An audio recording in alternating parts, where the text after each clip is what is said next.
Samuel 24 ayat 1 sampai 22. Beginilah pembacaan kebenaran firman Tuhan. Ketika Saul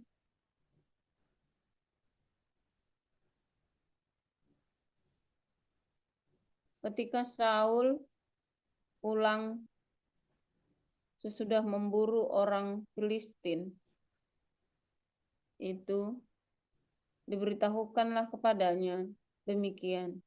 Ketahuilah, Daud ada di padang gurun En-Gedi. Kemudian Saul mengambil 3.000 orang yang terpilih dari seluruh orang Israel, lalu pergi mencari Daud dan orang-orangnya di gunung batu kambing hutan. Ia sampai ke kandang-kandang domba di tepi jalan. Di sana ada gua dan Saul masuk ke dalamnya untuk membuang hajat. Tetapi Daud dan orang-orangnya duduk di bagian belakang gua itu. Lalu berkatalah orang-orangnya kepada Daud, telah tiba hari yang dikatakan Tuhan kepadamu. Sesungguhnya aku menyerahkan musuhmu ke dalam tanganmu, maka perbuatlah kepadanya apa yang kau pandang baik. Maka Daud bangun, lalu memotong punca jubah Saul dengan diam-diam. Kemudian berdebar-debarlah hati Daud, karena ia telah memotong punca Saul. Lalu berkatalah ia kepada orang-orangnya, dijauhkan Tuhanlah kiranya daripadaku untuk melakukan hal yang demikian kepada tuanku, pada orang yang diurapi Tuhan, yakni menjamah dia, sebab dialah orang yang diurapi Tuhan. Dan Daud mencegah orang-orangnya dengan perkataan itu. Ia tidak mengizinkan mereka bangkit menyerang Saul. Sementara itu Saul telah bangun, meninggalkan gua itu, hendak melanjutkan perjalanannya. Kemudian bangunlah Daud. Ia keluar dari gua itu dan berseru kepada Saul dari belakang, katanya, "Tuanku Raja." Saul menoleh ke belakang. Lalu Daud berlutut dengan mukanya ke tanah dan sujud menyembah. Lalu berkatalah Daud kepada Saul, "Mengapa engkau mendengarkan perkataan orang-orang yang mengatakan, sesungguhnya Daud mengikhtiar celakamu? Ketahuilah, pada hari ini matamu sendiri melihat bahwa Tuhan sekarang menyerahkan engkau ke dalam tanganku dalam gua itu. Ada orang yang telah menyuruh aku membunuh engkau, tapi aku merasa sayang kepadamu karena pikirku, aku tidak akan menjamah tuanku itu, sebab dialah orang yang diurapi Tuhan. Lihatlah dahulu, ayahku, lihatlah kiranya punca jubahmu dalam tanganku ini. Sebab dari kenyataan bahwa aku memotong punca jubahmu dengan tidak membunuh engkau, dapatlah kau ketahui dan kau lihat bahwa tanganku bersih daripada kejahatan dan pengkhianatan, dan bahwa aku tidak berbuat dosa terhadap engkau, walaupun engkau ini mengejar-ngejar aku untuk mencabut nyawaku. Tuhan kiranya menjadi hakim di antara aku dan engkau. Tuhan kiranya membalaskan aku kepadamu, tetapi tanganku tidak akan memukul engkau. Seperti peribahasa orang tua-tua mengatakan, dari orang fasik timbul kefasikan, tetapi tanganku tidak akan memukul engkau. Terhadap siapakah Raja Israel keluar berperang? Siapakah yang kau anjing mati? Seekor kutu saja? Sebab itu, Tuhan kiranya menjadi hakim yang memutuskan antara aku dan engkau. Dia kiranya memperhatikannya, memperjuangkan perkaraku dan memberi keadilan kepadaku dengan melepaskan aku dari tanganmu. Setelah Daud selesai menyampaikan perkataan itu kepada Saul, berkatalah Saul, "Suaramukah itu, ya anakku Daud?" Sesudah itu dengan suara nyaring menangislah Saul. Katanya kepada Daud, "Engkau lebih benar daripada aku. Engkau telah melakukan yang baik kepadaku, padahal aku melakukan yang jahat kepadamu. Telah kau tunjukkan pada hari ini betapa engkau telah melakukan yang baik kepadaku. Walaupun Tuhan telah menyerahkan aku ke dalam tanganmu, engkau tidak membunuh aku. Apabila seseorang mendapat musuhnya, masa akan dilepaskannya dia berjalan dengan selamat? Tuhan kiranya membalaskan kepadamu kebaikan ganti apa yang kau lakukan kepada aku pada hari ini." Oleh karena itu, Sesungguhnya aku tahu bahwa engkau pasti menjadi raja, dan jabatan Raja Israel akan tetap kokoh dalam tanganmu. Oleh sebab itu, bersumpahlah kepadaku demi Tuhan, bahwa engkau tidak akan melenyapkan keturunanku dan tidak akan menghapuskan namaku dari kaum keluargaku.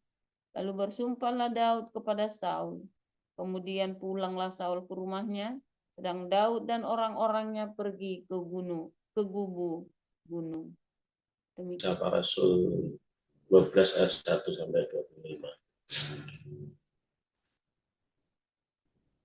Kira-kira pada waktu itu Raja Herodes mulai bertindak dengan keras terhadap beberapa orang dari jemaat. Ia menyuruh membunuh Yakobus, saudara Yohanes, dengan pedang. Ketika ia melihat bahwa hal itu menyenangkan hati orang Yahudi, ia melanjutkan perbuatannya itu dengan menyuruh menahan Petrus. Waktu itu hari raya roti tidak beragi. Setelah Petrus ditangkap, Herodes menyuruh memenjarakannya di bawah penjagaan 4 regu, masing-masing terdiri dari 4 prajurit. Maksudnya ialah supaya sehabis Paskah ia menghadapkannya ke depan orang banyak. Demikianlah Petrus ditahan di dalam penjara, tetapi jemaat dengan tekun berdoanya kepada Allah. Pada malam sebelum Herodes hendak menghadapkannya kepada orang banyak, Petrus tidur di antara 2 orang prajurit terbelenggu dengan 2 rantai. Selain itu, prajurit-prajurit pengawal sedang berkawal di muka pintu. Tiba-tiba berdirilah seorang malaikat Tuhan dekat Petrus, dan cahaya bersinar dalam ruang itu. Malaikat itu menepuk Petrus untuk membangunkannya. Katanya, "Bangunlah segera." Maka gugulah rantai itu dari tangan Petrus. Lalu kata malaikat itu kepadanya, ikatlah pinggangmu dan kenakanlah sepatumu. Ia pun berbuat demikian. Lalu malaikat itu berkata kepadanya, "Kenakanlah jubahmu dan ikutlah aku." Lalu ia mengikuti malaikat itu keluar, dan ia tidak tahu bahwa apa yang dilakukan malaikat itu sungguh-sungguh terjadi. Sangkanya ia melihat suatu penglihatan. Setelah mereka melalui tempat kawal pertama dan tempat kawal kedua, sampailah mereka ke pintu gerbang besi yang menuju ke kota. Pintu itu terbuka dengan sendirinya bagi mereka. Sesudah tiba di luar, mereka berjalan sampai ke ujung jalan. Dan tiba-tiba malaikat itu meninggalkan dia. Dan setelah sadar akan dirinya, Petrus berkata, "Sekarang tahulah aku benar-benar bahwa Tuhan telah menyuruh malaikatnya dan menyelamatkan aku dari tangan Herodes dan dari segala sesuatu yang diharapkan orang Yahudi." Dan setelah berpikir sebentar, pergilah ia ke rumah Maria, ibu Yohanes yang disebut juga Markus. Di situ banyak orang berkumpul dan berdoa. Dan ketika ia mengetuk pintu gerbang, datanglah seorang hamba perempuan bernama Rodi untuk mengetahui siapakah yang mengetuk itu. Ia terus mengenal suara Petrus, tetapi karena girangnya ia tidak membuka pintu gerbang itu. Dan segera masuk ke dalam untuk memberitahukan bahwa Petrus ada di depan pintu gerbang. Kata mereka kepada perempuan itu, "Engkau menggigau," akan tetapi ia tetap mengatakan bahwa benar-benar demikian. Kata mereka, "Itu malaikatnya." Tetapi Petrus terus-menerus mengetuk, dan ketika mereka membuka pintu dan melihat dia, mereka tercengang-cengang. Tetapi Petrus memberi isyarat dengan tangannya supaya mereka diam. Lalu ia menceritakan bagaimana Tuhan menuntunnya keluar dari penjara. Katanya, "Beritahukanlah hal ini kepada Yakobus dan saudara-saudara kita." Lalu ia keluar dan pergi ke tempat lain. Pada keesokan harinya gemparlah prajurit-prajurit itu. Mereka bertanya-tanya, apakah yang telah terjadi dengan Petrus. Herodes menyuruh mencari Petrus, tetapi ia tidak ditemukan. Lalu Herodes menyuruh memeriksa pengawal-pengawal itu dan membunuh mereka. Kemudian ia berangkat dari Yudea ke Kaisarea dan tinggal di situ. Herodes sangat marah terhadap orang Tirus dan Sidon. Atas persetujuan bersama mereka pergi menghadap dia. Mereka berhasil membujuk Blastus, pegawai istana raja, ke pihak mereka. Lalu mereka memohonkan perdamaian karena negeri mereka beroleh bahan makanan dari wilayah raja. Dan pada suatu hari yang ditentukan, Herodes mengenakan pakaian kerajaan, lalu duduk di atas takhta dan berpidato kepada mereka. Dan rakyatnya bersorak membalasnya, "Ini suara Allah dan bukan suara manusia." Dan seketika itu juga ia ditampar malaikat Tuhan, karena ia tidak memberi hormat kepada Allah. Ia mati dimakan cacing-cacing. Maka firman Tuhan makin tersebar dan makin banyak didengar orang. Barnabas dan Saulus kembali dari Yerusalem setelah mereka menyelesaikan tugas pelayanan mereka. Mereka membawa Yohanes yang disebut juga Markus. Haleluya. Firman Tuhan selalu baru setiap hari ketika kita menantikan Tuhan dengan penuh cinta. Itu penting ya saudara ya. Saudara, banyak pendeta sekalipun ya nggak menyadari kata penuh cinta itu apa sih saudara.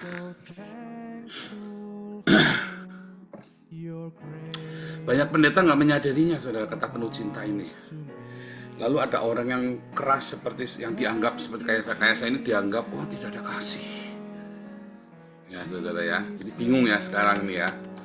Apa sih ya ketika orang ini penuh cinta? Apa yang penuh cinta saudara? Aku mau ngasih, ngomongnya bisik-bisik. Itu namanya penuh cinta. Kalau ngomong kayak saya, gundulmu peang, wah nggak ada cinta, tidak ada kasih. Saudara ya, gundulmu peang nggak ada kasih. Tapi nelikungnya minta ampun saudara, fitnahannya bungo, ngeri ngomongnya halus tapi dari belakang ya kasak kusuk hasut sana hasut sini. Itu hamba Tuhan yang penuh cinta. Cinta gundulmu peang saudara. Saudara, makanya di komunitas kita nggak boleh ada intrik ya saudara ya. Intrik nggak boleh ya. Intrik ada di dalam semua akal-akalan, nggak boleh saudara. Iya atau enggak. Dan Anda jangan pernah berpikir saya melakukan intrik. Sebab ketika Anda berpikir saya berintrik, Anda sedang berintrik dengan saya saudara. Begitu Anda berpikir saya berintrik, Anda sedang berintrik dengan saya. Dan biasanya nanti nyungkel. Kenapa? Karena saya prinsipnya ya saya belajar selama puluhan tahun ya bagaimana cara mengatasi intrik. Ya jangan berintrik. Cara mengatasi intrik itu jangan berintrik. Kalau kamu tidak biasa berintrik, jangan pernah berintrik saudara. Sekali yang tegak lurus saudara.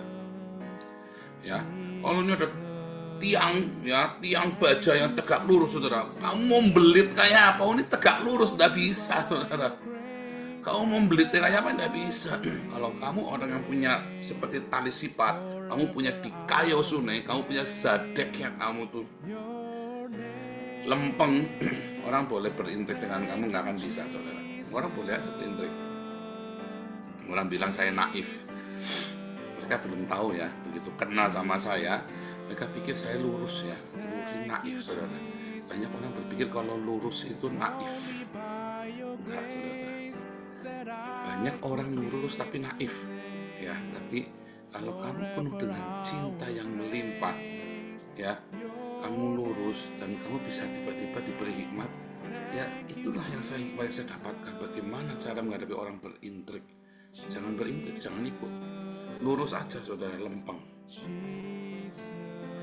ya. Dan terus nyatakan cinta. Cinta itu bukan lemar-lemer, gampang dibujuk, gampang ya sudahlah ini orang penuh cinta, terus dimanipulasi.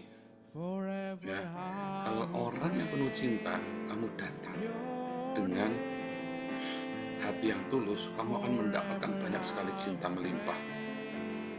Tapi orang yang penuh cinta, lalu kamu datang kepada dia dengan segala macam intrikmu, saudara, orang ini bisa seganas singa Yehuda, saudara. Ya, singa ya singa apa ya? Enggak, saudara. Artinya dia bisa ada sesuatu yang bisa menghanguskanmu, saudara. Dan kamu akan kepahitan sama dia, kamu pikir dia jahatin kamu. Padahal kamu yang kebanyakan intrik sama dia, ya, dengan orang yang penuh cinta ini, dan orang ini penuh cinta yang melimpah, dan Tuhan lindungi dia. Lalu kamu hangus, kamu yang salah, saudara. Ya, jangan berintrik dengan orang yang penuh cinta, saudara ya. Orang yang tulus, yang hangus kamu, saudara. Waduh, saya sudah melihat, ya, saya sendiri merasa dilindungi oleh Tuhan, ya. Waduh, ini kalau bukan Tuhan apa dong namanya, ya kan? Lalu ada orang-orang yang mengatasnamakan Tuhan menegur saya, saudara. Pak Paul, Tuhan berkata kamu itu sesat. Sebentar, ngomongnya bagaimana? Ngomongnya bagaimana? Iya, tadi Tuhan ya bilang gimana ngomong Paul, misalnya ini ngomong Yono. Itu si papa ul sesat, ngomongnya gitu. Oh, tak gituin sekalian, saudara, tak bully sekalian ya. Saya tanya, yang sesat di mana? Itulah kamu nggak mau debat. Bukan, saya pengen tahu saja yang mana yang sesat. Yang mana yang sesat, kamu tunjukkan satu. Bilang Tuhanmu, tunjukkan satu yang sesat yang mana. Nanti baru kita bicara supaya saya bertobat. Ya pokoknya kamu sesat, ya mananya yang sesat? Nggak bisa jelasin dia, saudara ya. Nggak bisa jelasin, cuman bisa ngomong kamu sesat mana yang saya sesat, saudara. Apakah saya pakai pakaian mewah? Apakah saya mengajarkan kamu untuk menolak Yesus Kristus sebagai Tuhan dan Juru Selamat? Apakah saya maling uang donasi? Yang mana yang saya sesat ini? Nah, kamu harus bilang spesifik, jangan ngomong cuman kamu sesat. Tuhan bicara kamu sesat, gundulmu peyang Tuhanmu gundul. Ya itu harus Tuhanmu gundul, saudara. Jangan kata-kata kamu bawa-bawa nama Tuhan, ya, untuk mengutuki orang, saudara. Karena apa yang kamu ucapkan akan berbalik kepadamu. Ya, itu serius, saudara. Oh, aduh, saudara ya, saya di Belanda ini dari awal saya masuk sudah geger, saudara. Paul sesat, hati-hati. Bahkan dosen saya saja kirim WhatsApp ya ke Pak HW, Paul sesat. Tetapi si sesat inilah yang Tuhan berikan kasih karunia. Nah, ya, saudara ya. Syaratnya apa, Pak, supaya bisa kayak Pak Paul? Ya syaratnya kamu kalau difitnah kamu jangan jawab. Kalau difitnah kamu jangan bales. Oh iya, Pak, saya nyatanya baru diomongin sedikit, wah udah, aku tak keluar dari yayasan. Baru kamu gesekan dikit perlu difitnah kayak saya. Aku tak mundur. Ya, saudara ya. Baru kecentok dikit. Ya kan? Oh, ini masalahnya harga diri, Pak, prinsip. Nah itu masih mahal, masih dicicil. Bayangin, saudara ya, sudah hampir 4 tahun kamu belum lunas. Aduh, saudara. Pak Utomo, iya Pak, cicilan sudah lunas belum, Pak Utomo? Aduh, gawat, belum. Waduh, mumet dah saya. 4 tahun belum lunas, Pak Utomo, saudara. Untung aku, saudara ya. Ini kita lunasi, Pak. Kita lunasi ya, Pak. Lunasi ya. Cicil harga diri, dicicil orang lunas. Nggak benar semua ini pengikut Nabi 26. Harga diri ini kelarangan, cicilannya kokean. Cicilannya kebanyakan kamu sih. Ya. Kamu tuh cicilannya kebanyakan. Ya. Harga diri nggak lunas, ya, repot. Saya mau dimaki orang, ada anak muda, anak kemarin sore maki-maki saya. Sebentar. Ya sudah, ini kan hanya project, nothing tulus kan. Yang penting saya tidak mau dengan cara kerja kamu, tanpa harus marah, saudara. Ya, ada satu orang saya drop, saudara ya, untuk kita kan lagi bikin event. Ya, orang ini lagunya minta ampun, saudara ya. Ya pokoknya saya drop. Marah, saudara ya. Dia membebeki ke sana kemari, wah saya dimaki-maki. Ya sudah, pokoknya kita nggak bisa kerja begini, nggak mau saya. Tanpa harus marah-marah, saudara. Caci maki saya ya, iya nggak apa-apa. Pokoknya tanpa harus marah, pokoknya nggak mau saya. Ya, tanpa harus marah, saudara. Bisa nggak tuh? Tanpa harus marah. Belajar dong ini, terutama pengurus kalau lagi diresein sama ini ya, sama jemaat, sama yang minta bantuan ini. Bagaimana Anda bisa nggak usah pakai marah-marah ketika kamu diresein? Pokoknya enggak ya enggak, SOP saja, titik. Tanpa harus marah-marah, tanpa kamu dasar orang kere, ya kan? Jangan, tanpa harus bilang begitu, saudara. Karena belum tentu dia salah loh, saudara. Seringkali karena memang dia tidak mengerti. Nah, ketika kamu ngatain begitu, hati-hati, saudara. Bisa balik ke kamu loh, saudara. Setiap perkataan kita ini kan sebuah nubuatan. Lalu kamu ngatain orang, saudara. Dan orang itu belum tentu salah. Sumpah tak berdasar itu balik ke kamu, saudara. Ya, maksudnya sumpah serapah, kutukannya tak berdasar. Makanya jangan jadi salah. Makanya lebih baik apa yang ucapin berkat. Ya, lebih baik ucapin berkat. Jangan ucapin kutuk. Ya, kenapa? Nanti salah-salah kamu dikepret sama Jibril, kamu sudah dikepret sama Jibril. Ya kan, lebih baik kita ngucapin berkat. Pokoknya kalau kamu nggak suka dengan orang itu, ya itunya saja yang kamu, pokoknya aku nggak bisa kerjasama dengan karena masalah ini. Tanpa harus marah, tanpa harus memboikot, tanpa harus. Kalau masalah diboikot itu udah biasa saya, saudara ya. Karena kalau saya ada lagi sesuatu, ya, saya jalan terus. Dan saya orangnya fokus. Orang mau boikot saya nggak bisa. Wah, saya mau udah bolak-balik diboikot ya. Kita kalau bikin acara sesuatu ya, selalu bikin acara yang lain daripada yang the best. Sambutannya selalu meriah. Sering boikot karena satu, mungkin mereka tidak mengerti ya saya mau bikin apa, lalu mereka meremehkan. Saya masuk Belanda itu diremehkan, ya saudara ya. Karena saya kan hanya apologet saja. Saya selalu bilang bolak-balik ya saudara ya. Saya hanya dengan sleeping bag dan saya datang nggak pakai intrik, saudara.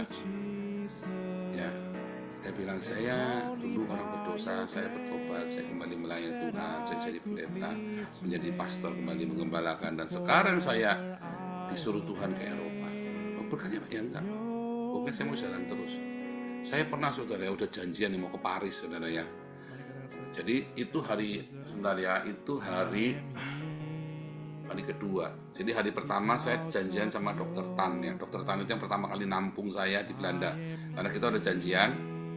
Terus direkomendasi pokoknya 1 malam saya di situ. Karena memang tiketnya dengan ini nggak nyambung. Jadi saya 1 malam di rumah Dokter Tan. Saya nggak kenal Dokter Tan ini. Orangnya baik, tapi nyentrik. Orangnya baik sekali, tapi orangnya nyentrik ya saudara ya. Jadi saya 1 hari. Terus hari kedua saya harus berangkat ke Prancis, saudara. Karena sudah ada rencana kita mau bikin seminar ya tentang Islamologi itu ya, tentang Islam itu ya. Terus kemudian orang ini cancel saya, saudara. Tanpa sebab, oke, di cancel aja. Dan cancelnya itu dia nggak nelpon, cuma ngirim WhatsApp saja. Ya. Dan itu pun saya baca ketika saya mau naik bis dari Belanda mau ke Perancis, kurang lebih 8 jam. Coba bayangin kalau saya sudah sampai sana, saudara, dan dia bilang, Pak, jangan kemari, nanti kalau saya sampai ke sana saya akan lontang-lantung. Untung, saudara ya, Tuhan baik. Saya nggak tahu apa yang terjadi, kenapa orang ini tiba-tiba menggaji saya, terus setelah berapa tahun kemudian ditelepon sama Oden ya orangnya, saudara ya, ternyata kenal, Oden kenal, ditelepon sama ya. Nah, singkat cerita, Tuhan tolong saudara, karena saya tidak berintrik, saya masuk dengan 100 US dollar, saya masuk Eropa dengan 100 US dollar, ya kurang lebih Rp1.400.000. Saya bawa uangnya cuma Rp1.400.000, saya masuk Belanda saudara, cuma pakai, nggak bawa apa-apa, udah cuma yang melekat di badan saja, sama 200 buku ya, khilafah terakhir.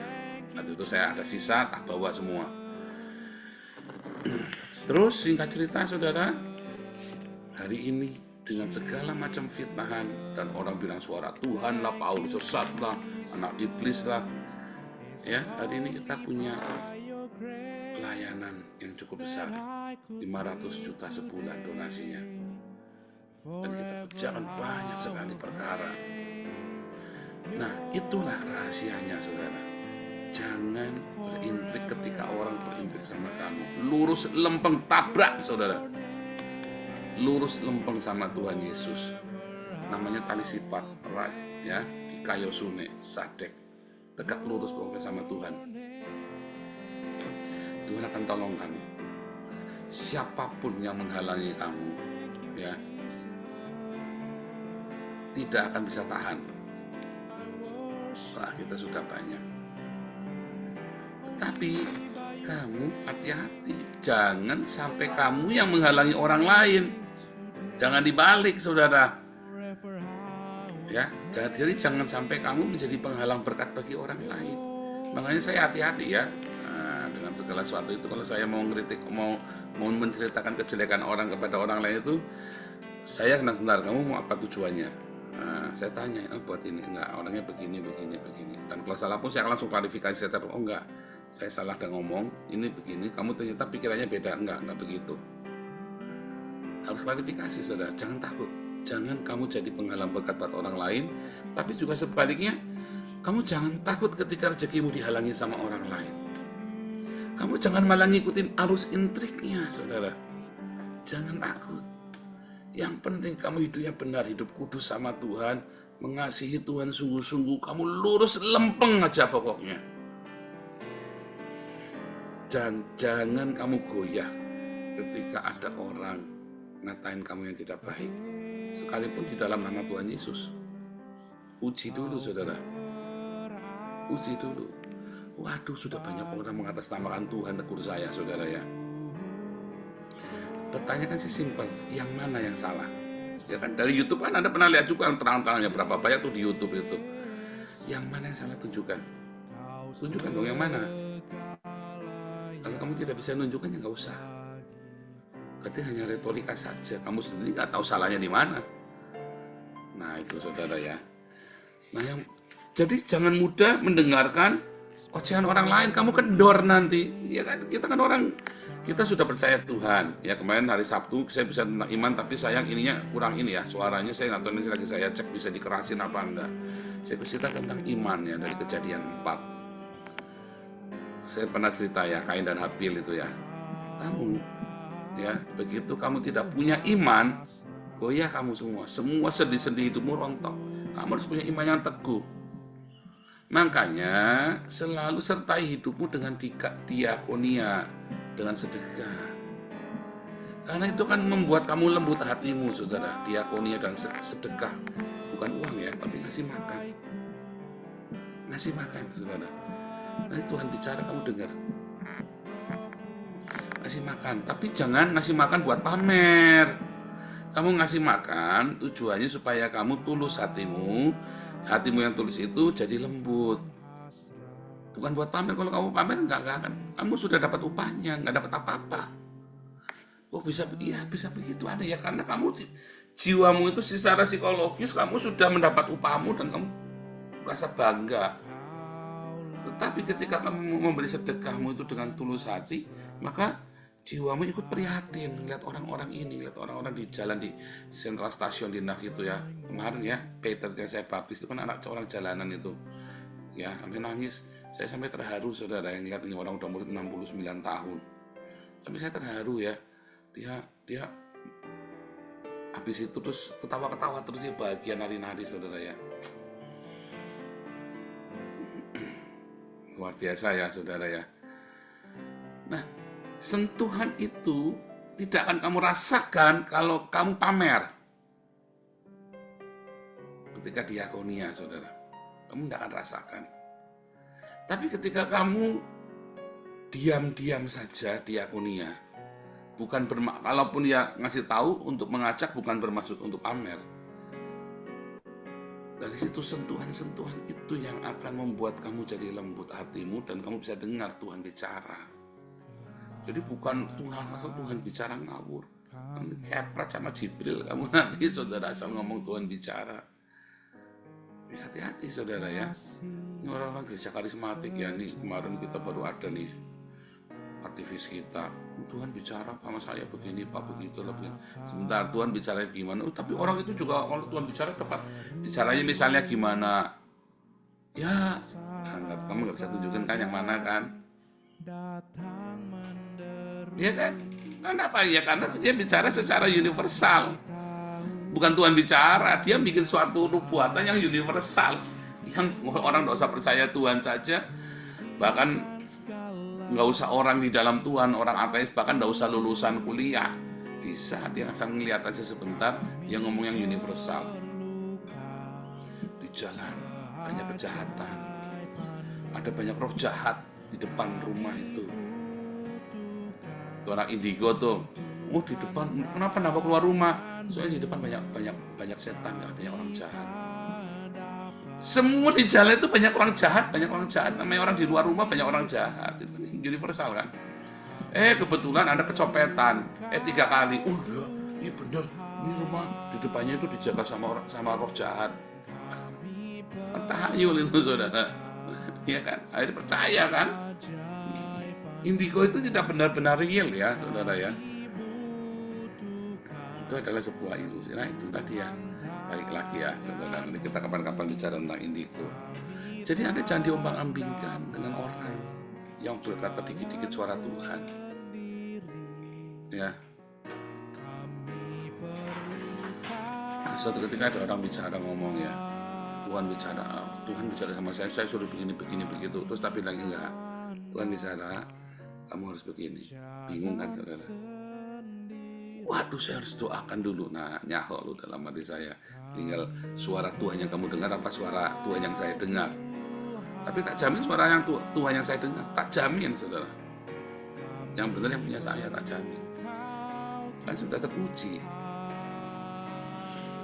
Nah, nanti dia akan mengalami. Ya, ini ada orang yang saya perlu buat. Ya, yang kelas profetik ngerti yang saya maksud, saudara ya. Artinya ada pertanggungjawaban di situ ketika saya bilang suara Tuhan. Itu ketika saya menamakan nubuatan atau suara Tuhan itu ada pertanggungjawaban, nggak ngawur. Jadi kamu jangan mudah terpengaruh. Tuhan bicara, ujilah segala sesuatu, peganglah yang baik. Diuji dulu siapa yang ngomong. Ya, kalau ngomong selalu tepat, iya ngomong apa contohnya? Nah, ya kan, harusnya apa yang mana? Jadi hati-hati saudara ya. Hati-hati sekali. Jangan dikit-dikit ngomong suara Tuhan. Tuhan bicara. Tuhan bicara. Saya kalau ada orang ngomong gitu dikit-dikit ini Tuhan bicara. Tuhan bicara. Saya rada ilfil saudara ya. Tuhan bicara. Dikit-dikit Tuhan bicara. Ya saudara ya. Hati-hati saudara ya dengan kata-kata Tuhan bicara. Saya kalau sini ketemu banyak ini, kita kan kerjasama dengan banyak orang ya. Saya ring Tuhan bicara gitu ya, dikit-dikit ya. Nah, kalau bilang saya Tuhan bicara, kamu nanti keder, kamu nanti bilangin Tuhan bicara. Nah itu ya saudara ya. Makanya bagaimana sih mendengar suara Tuhan yang benar supaya Anda jangan bilang ini suara Tuhan. Ya Anda harus takut akan Tuhan benar-benar saudara, hidupnya mulai dari sedekah dulu. Ya itu ada pelajaran pemuritan mendengar suara Tuhan ya. Kamu harus punya rema yang melimpah supaya Tuhan bicara. Untuk punya rema yang melimpah itu Anda harus bersedekah dengan rajin, dengan sekuat tenaga, tanpa pamrih. Masalahnya buktinya Anda pamrih apa? Begitu kamu nggak dihargai dikit ya, langsung mutu, berarti kamu pamrih. Makanya kamu nggak rema-rema. Aduh saudara, ikutilah petunjuk di embun pagi ini ya. Kamu tuh nyepelein sih. Kalau saya bilang hati yang tulus, kamu nyepelein sih. Kamu punya agenda pribadi sih kalau pelayanan. Makanya nggak jadi-jadi. Ya, kamu nggak jadi-jadi. Kenapa kita jadi ya? Karena kita tulus, kita nggak urusan orang ngomong apa. Kalau mau ngomong sakit hati mah diturutin, bisa sehari 10 kali kita sakit hatinya, bisa muntah darah saudara ya. Anda kalau ngerti ya, rasain di WhatsApp ya. Misal kamu nih lagi kenalan sama orang ya, lagi mau kerja nih, ngelamar kerja di sebuah kantor nih, misalnya nih apa namanya, kamu berharap mau terima kerjaan, lalu dosenmu tiba-tiba kenal sama kantornya tuh di WhatsApp. Rasanya gimana tuh saudara? Saya 2 kali begitu sama dosen saya ya. Saya 2 kali saudara ya, digituin sama dosen saya. Direkomendasi tidak baik, dan kenyataannya saya baik saudara ya. Terbukti saya baik. Terbukti saya baik ya. Saya sampai hanya karena sentimen. Ya kan? Wajar saudara ya, sama dosen sendiri loh saudara ya. Tapi nyatanya buktinya kan gitu. Kenapa? Karena saya tidak mudah goyah. Orang boleh ngomong apa aja yang jelek tentang saya. Jangan marah, nggak usah marah, nggak usah cengkel. Dulu yang pertama saya marah, kepahitan ya saudara ya, yang pertama. Tapi setelah saya mengerti, yang kedua saya ketawa sampai saya bercandaan sama Pak Iman. Itu kan dosen saya. Kalau saya sesat berarti gara-gara dia, yang ngajarin dia kok. Saya bilang begitu sama Pak Iman. Ya sepertinya sesat kan dia ngajari saya, dia dosen saya. Ngatain saya sesat kan berarti kan dia yang bikin saya sesat. Ilmunya saya dari dia kok. Ya bercanda gitu ya. Marahnya enggak, tak telepon udah nggak diangkat saudara ya. Tak telepon nggak diangkat. Nah, sengaja saya mau bercandain. Karena dia dulu yang sempat ngelesin saya bahasa Jerman. Karena dia pernah kuliah di Jerman ya. Ini saksinya Pak Iman. Makanya saya ngomongin karena ada nyata. Saya nggak ngedubris ya. Ada Pak Iman. Yang terima Pak Iman sendiri. Itu cerita lama ya. Saya sudah bolak-balik cerita. Tapi yang paling penting, suara Tuhan yang kamu dengar itu saudara, selalu harus membuat sebuah merekonstruksi. Sekalipun itu tajam suara kenabian, suara yang pedas, tapi harus merekonstruksi. Bukan cuma ngutukin orang. Kalau kamu cuma ngutukin orang, namanya kamu lagi jengkel. Tapi harus merekonstruksi, menjadi menjebakan, menjadi berkat. Tetapi tidak semua yang baik-baik itu suara Tuhan. Ya, asal ngomongnya baik-baik, ya pasti suara Tuhan. Suara Tuhan itu selalu baik, siapa bilang? Enggak juga, tapi selalu merekonstruksi. Kalau kamu lakukan, bukannya mencaci maki tok ya, tapi merekonstruksi. Mencaci maki itu bukan suara Tuhan. Saya seringkali kalau di YouTube tuh dengar orang mencaci maki, tapi tidak rekonstruksi. Cuman caci maki doang, cuman puas kesempatan ada Zoom buat mencaci maki. Makanya kalau udah kelewatan dia tak remove saudara. Ya kalau apalagi mencaci maki di kolom chat begitu kan, kadang-kadang orang yang baca kan dikira buat dia, ya kan, langsung tak remove saudara. Ketika saya melakukan suara kenabian, orang ikut-ikut, dia nggak ngerti kenapa saya ngomong begitu, tak remove langsung saudara orangnya. Kamu tahu nggak kenapa saya melakukan ini? Dia nggak tahu, dia cuma maki-maki itu tadi, ngomong-ngomong kotor aja, teriak-teriak tanpa dia ngerti, langsung tak remove saudara. Kalau nggak tak silent. Dia tahu nggak ketika saya ngomong sesuatu, nah jangan ikut-ikut saudara ya. Bukan sesuatu kata yang keras itu adalah selalu suara Tuhan. Jangan berkata suara Tuhan itu selalu galak, selalu maki-maki. Tapi juga bukan yang lembut-lembut itu pasti suatu, enggak juga saudara, sama saja. Yang penting ada rekonstruksi di situ. Suara Tuhan, kenapa Tuhan bicara sama kita? Untuk menuntun dan merekonstruksi, mengkoreksi. Tetapi bukan maki-maki atau bukan cuma buat ngangkat-ngangkat kamu. Ya, hati-hati saudara ya. Makanya dimulai dari sedekah hati yang tulus. Bersedekah dengan hati yang tulus, dijaga. Itu taunya tulus dari mana? Ketika sedekahmu kemudian dikritik orang, kamu jengkel enggak? Nah, ketika kamu jengkel, nah di situ ternyata kamu tidak tulus, kamu pamrih, kamu ingin dihargai orang. Ya, Tuhan Yesus memberkati.